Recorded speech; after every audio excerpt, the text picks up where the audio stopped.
And like, if you got tickets to go see Taylor Swift, would you go or would you donate them to a diehard fan? Well, I mean, if I had Taylor Swift tickets right now for this specific Taylor Swift concert, I would definitely sell them because that would make a really good Christmas. The way they're going, I mean. Oh my God, you would gouge people? No, I mean, it's the going rate, isn't it? Oh my God. If you're joining us, you're listening to Bubble Bath Stories. I am Nicky Trendz. And I'm Manny Oso. And this is, I'm sure, your new favorite 15-minute podcast. Yeah. Well, today we're going to talk about the world's most hated company. I mean, apparently that's what they are. That's what everybody's saying. They're one of the most hated companies in the world. Can we just talk about how, okay, this is just another example of something that was supposed to make life easy. Yeah. That actually doesn't. And also, it feels imaginary. Ticketmaster, if you haven't guessed by now. Imaginary, it feels like. Do you remember going to the mall or calling in or going to FYE to look for a ticket for a concert? No. No? It was always online for you? Yeah. No, I remember going to the mall and going for... When did you go to your first concert? How old are you? When did you go to your first concert? So my sister took me to my first concert. It was Britney Spears. I'm assuming... How old were you? I was like 12 So what would you say? That was probably 1999? How old were you? Oh my God, I don't remember. 1999, I was in Florida. So this was like way before I was in Florida. So whenever Oops, I Did It Again came out. Man, what do you think you are? Of course they were still selling tickets at the mall. Anyway, people were still going over. That's how you got the best ones. You had to make friends with somebody. No. You had to make friends with somebody at the box office, like at the guest services or at FYE. Usually my hookup was Marlene. There's this other dude named Ben. He worked at FYE. And he would look for them. I don't know what he did, but he got me some good tickets. No, I always... Though... I got everything online. The way you got to do it now, it's tough to get a ticket. I almost, kind of give up on going to concerts, if I'm being honest with you. I mean, what was the last concert we went to? It's just such a hassle, you know? I mean... First, you got to get around the amount that you're going to pay. Because there's no such thing as a good, cheap concert anymore. Well, so let's talk about what happened with Taylor Swift. Yeah, we brought this on. For all on. those who don't know, I think there's going to be, January 6th of Ticketmaster. So how far back on the timeline do you want to go? Do you want to go when the thing crashed a couple days ago? Or when the problem really started before the pandemic? I mean, here's the bullet points. Taylor Swift's most anticipated U.S. tour, the Eras called The Era, whatever. Most anticipated as apparently so sold out pre-sale that it canceled general sale. So tell us what happened. Tell us what happened. So, if I'm not mistaken, Ticketmaster gave out too many fan verification codes, and they only had... I'm going to give you arbitrary numbers, right? Let's say they only had 10,000 tickets per, 10,000 fan verifications. Apparently, each verification allowed you to buy 6 tickets. If anybody is smart or a scalper... they are going to buy 6 tickets and scalp them. Yeah. So let's say all 10,000 codes are used, and they all buy 6 tickets. That's 60,000 tickets sold like that in a second, right? Most arenas only have, 60, she's doing big shows. So I'm saying 60,000. Yeah. Let's say 70,000. That leaves so very many little that are affordable for regular people to go to said concert. So this happened on the 15th, just maybe about three days ago or so. Mm-hmm. The regular tickets were supposed to go on sale today, as of the recording of this, on the 18th. On the 18th. The regular tickets were supposed to, but all that was canceled until they figure it out. So on the 15th, the site crashed because they had no way of trafficking 1 billion people when they only expected 1.5 million to actually log on. They weren't prepared for 8 billion people. It was nuts.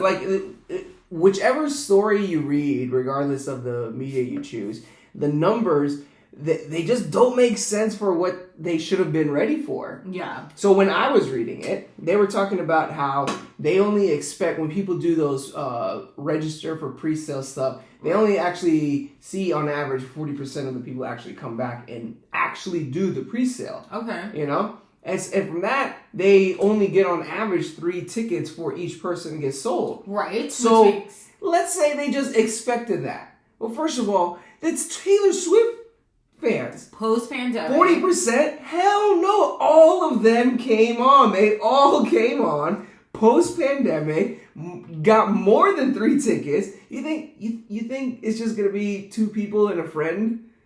Which is always like weird. Like nobody's gonna, and you don't even let people sell tickets, buy tickets like that. By the way, you can't just buy 1 ticket. I mean, imagine if this was Beyonce's tour. So, like, my whole point is that regardless of where you're reading the story, every single one of them, like, the math is hitting us. Like, us who aren't in the industry are reading it. Like, how did you not get that?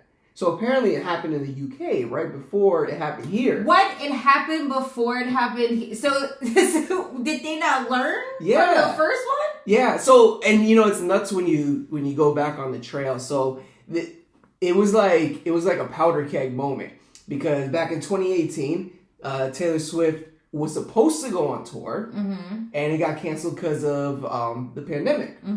And then the lady released like 5 or 6 albums. Because she had to. She had to. And so, like, it was just like, oh my God, people just want to hear it. So when she finally goes on tour, yeah, it broke in the internet in the UK, and they didn't even prepare for it over here. Can we just talk about the kind of star power you have to not just crash a ticket site, but to now have people of Congress, the Senate, speak out against Ticketmaster and want to do an internal investigation. It's pretty nuts.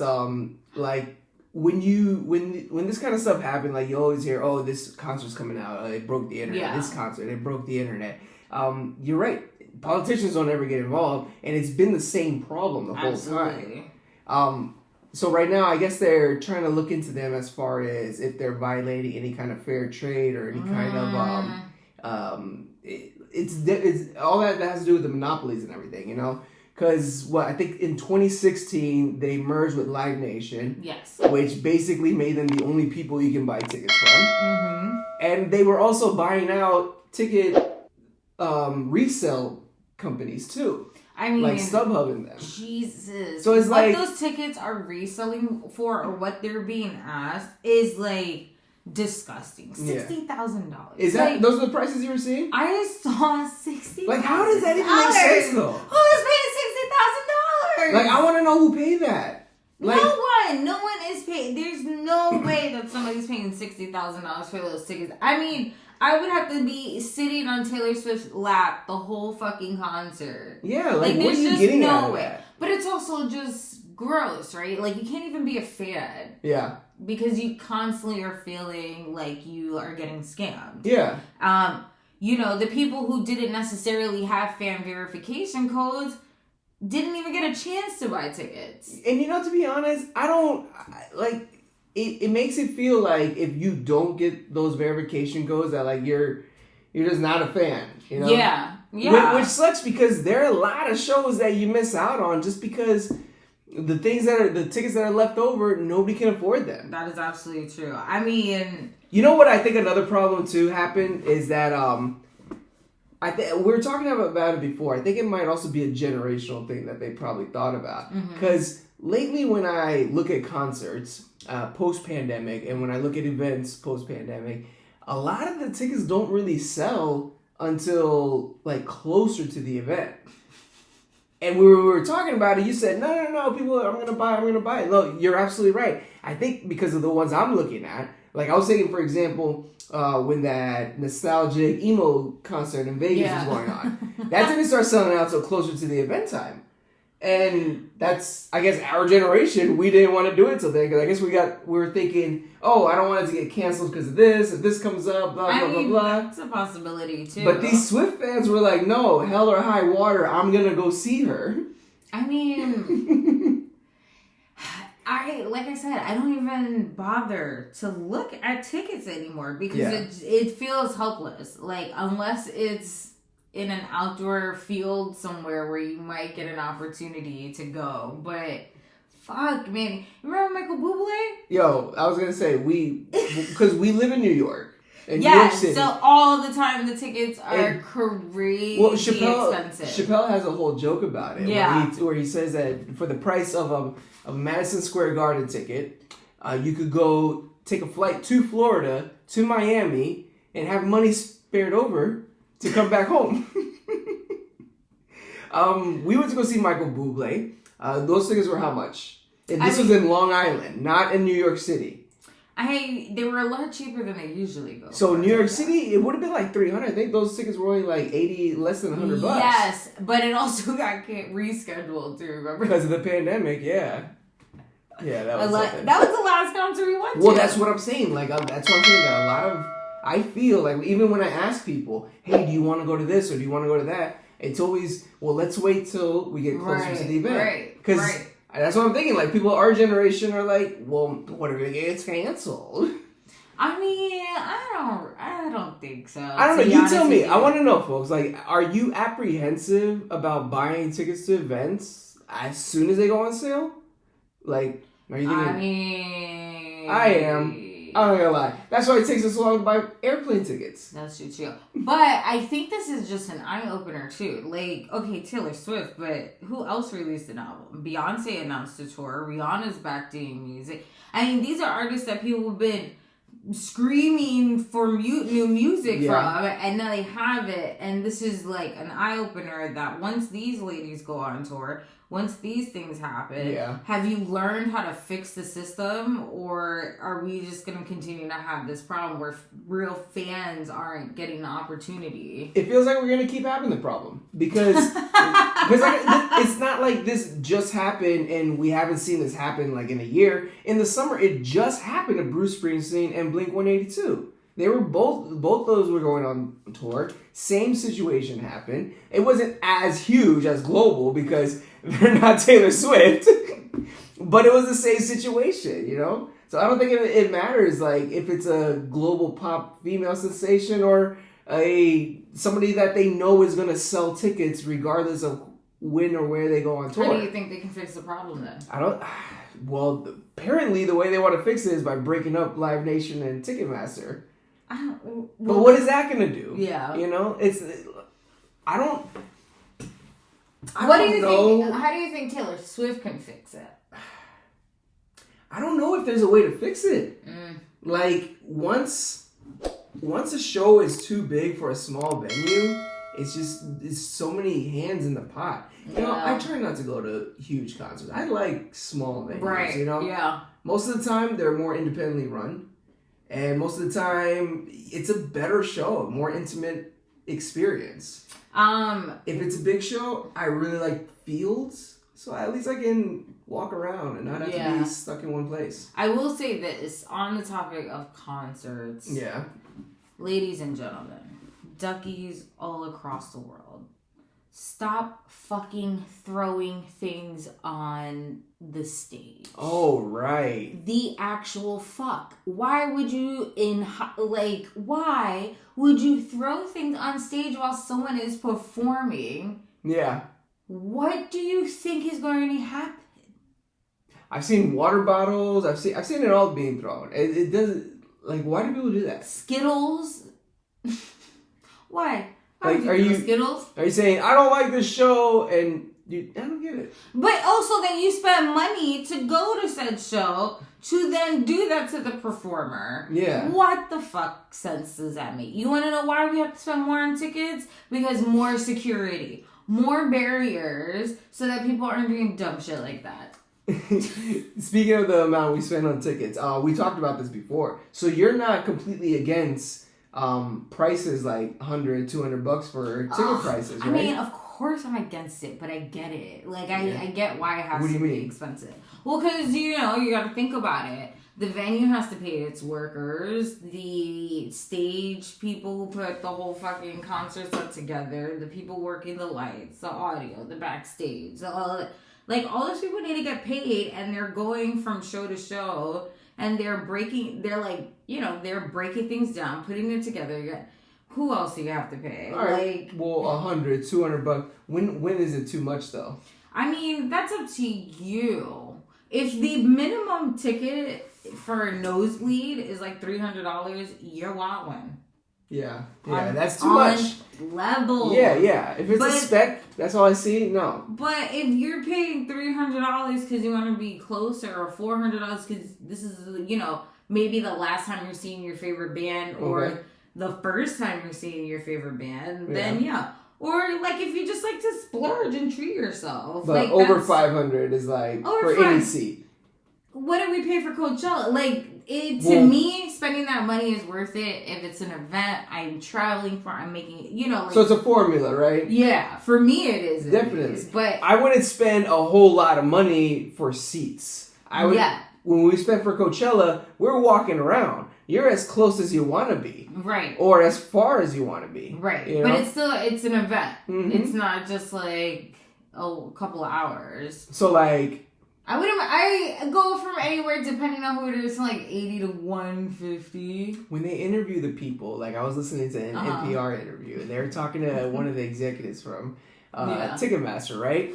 And when they interview these guys and they talk to them, like it's like they stop and they say, okay, let's talk about the prices, because that's all anybody wants to talk about. And I'm elaborating here to make it sound a little more, normal. But basically, the interviewer is like, "Oh, so why do you guys charge so much for a ticket?" And the guy's like, "Oh, well, we don't set the price for the ticket. The artist and the artist team sets the price." And they're like, "Oh, but you get a percentage, right?" "Oh, of course we do." "Okay, well, what about the fees, the exorbitant fees?" "Oh, we don't set the fees. The venue sets the fees." "Oh, but don't you guys own some of those venues?" "Yeah." "Okay, well, what about..." It's like they don't take responsibility for any of it. I mean... But yet, they're worth over $4.5 billion. They're one of, like, the 700 most successful companies in the world. There's no way they're ever going to go out of business. This whole thing about these Congress people who want to try to separate, it's not going to happen. They're really powerful. They have lobbyists. They have their own of everything. So, I don't know. I think it's just one of those monsters that we might have to deal with. Sucks. Is Ticketmaster more powerful than the Swifties? You guys tell us. I think so.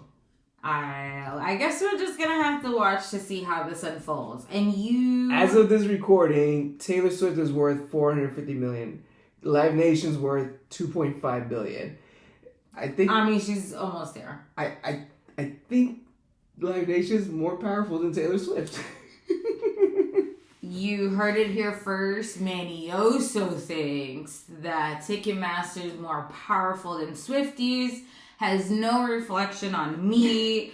I think the Swifties are more powerful than Ticketmaster, and I believe that the Beehive will come and join forces with the Swifties to overrun Ticketmaster. But I do stand with my Swiftie fans. No, that's all Manny's thinking. That has nothing to do with me. But we were going to pay attention to this story as it unfolds, and you can find updates from our Instagram, Facebook, TikTok, YouTube at Bubble Bath Stories. You can find me at Got No Time For This on IG. And you can find me at Nicky Trendz on IG. And if you're looking to join the conversation in style, you can go to our website, bubblebathstories.co, for official merchandise.